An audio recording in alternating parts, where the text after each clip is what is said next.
in my philosophical tradition, the Anglo-American analytic tradition, there's been a lot of writing about justice.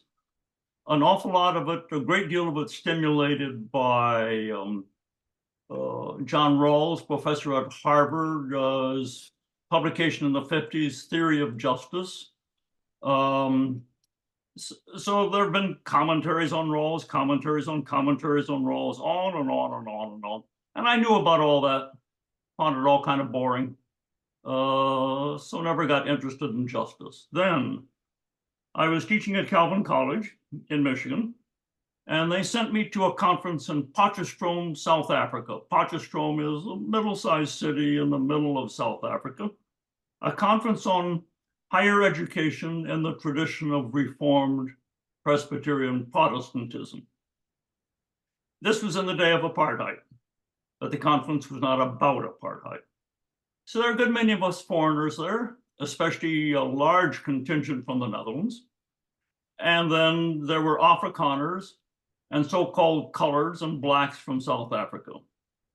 The Dutch, Afrikaans is a variant of Dutch. The Dutch were extremely well informed about apartheid.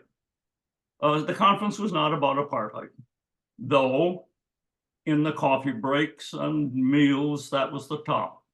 And furthermore, the Dutch were very sly. A South African professor would give an abstract lecture about something or other, and a Dutchman would get up and say, Professor van der Merwe, I found your discussion very interesting, and I found myself wondering what that has to do with apartheid. And so it went. They would just intrude the issue of apartheid. Finally, the Afrikaners saw their conference as being hijacked by the Dutch. And so they agreed to have a late night session just about apartheid. It remains the most intense discussion I've ever participated in. The coloreds, so-called coloreds and blacks from South Africa got up and spoke in moving tones about how they were daily shuffled around and so forth, and issued a call for justice. And the Afrikaners replied by saying, justice is not the issue. There are 11 or so different nationalities in South Africa. We'd like them all to develop their own basket weaving and clothing and so forth. So they have to be pulled apart. So we are a benevolent people. I saw so-called benevolence being used as an instrument of oppression. And the call of the so-called coloreds and blacks struck my heart. Actually, I felt as if I'd been issued a call from God to speak up for these suffering people and to put justice on my agenda. So that's how it happened first. Then, in the May of '78, I attended, for reasons I don't understand in myself, I attended a conference on Palestinian human rights on the west side of Chicago. I went.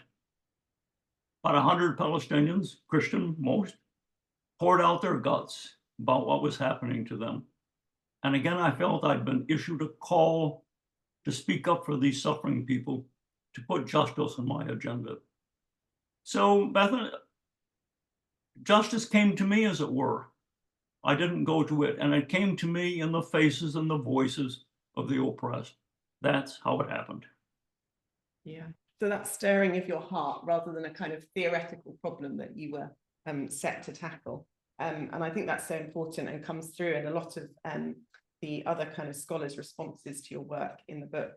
I wonder if you can tell us a little bit, there's so much in what you've written, but a few of the keynotes of a Christian distinctive take on justice, a distinctively Christian take on justice. Sure.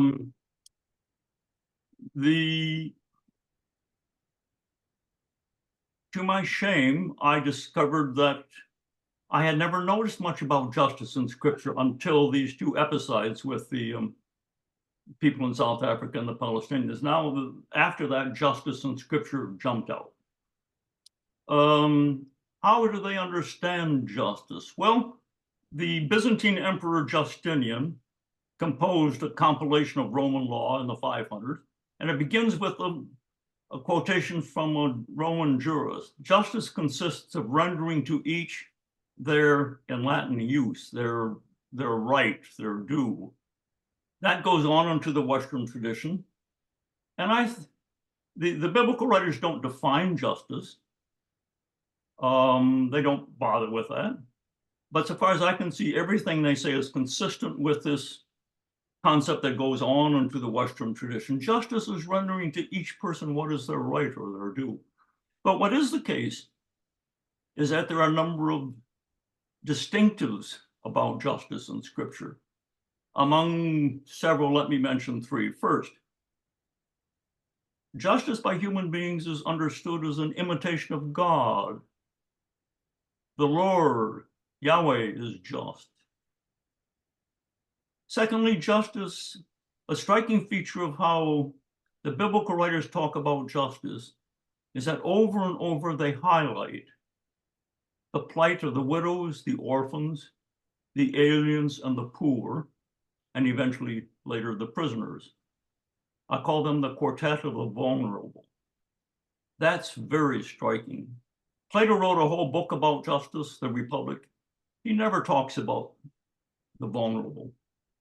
And a third distinctive of how the biblical writers talk about justice is that justice for them is a component of shalom.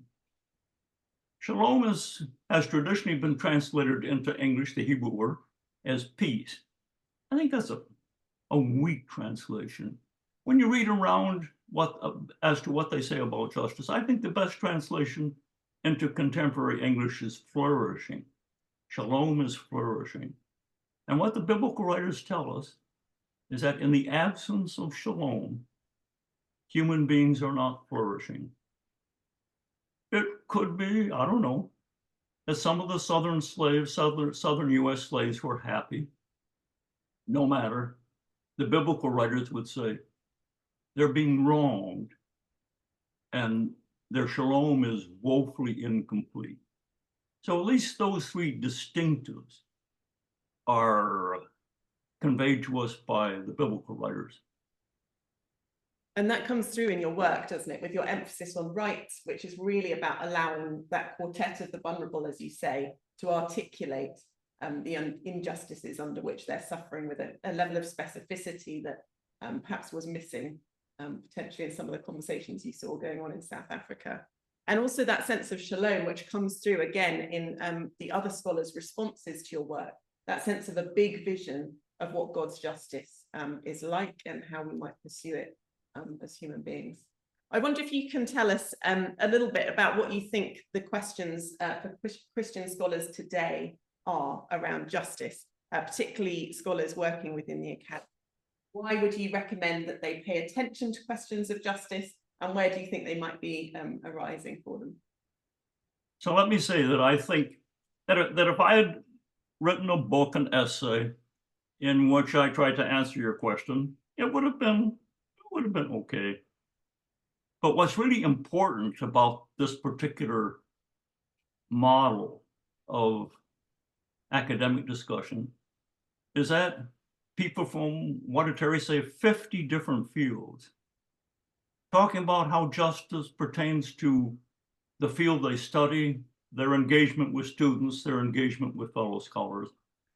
And what comes forth in these 50 essays is ways in which we Christians can act justly that would never have occurred to me,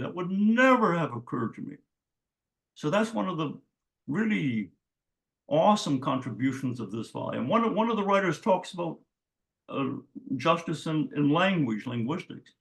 If you'd asked me in advance about justice in language, I would have talked about the right to free speech. What he points out is that it's so much more granular and detailed than that. It involves who do we allow to say what and where and when? Whose accent do we respect? And I began to think of here in the US and Canada in the 19th and early part of the 20th century, the herding of Native Americans into boarding schools where they were forbidden to speak their native language. That's a gross injustice that leaped out at me from this essay. So a really important part of this, of the kind of volumes that Terry and his assistants are crafting, is that we learn about aspects of justice and beauty that would never have occurred to any single person. That's really so wonderful. Thank you so much for spending this short period of time with us this evening, and for all that you've given to the Global Faculty Initiative. We're going to sadly leave you there, because we're going to now turn to our panel, who are going to offer some comments on your theology brief. But thank you so much for being with us. It's been a pleasure.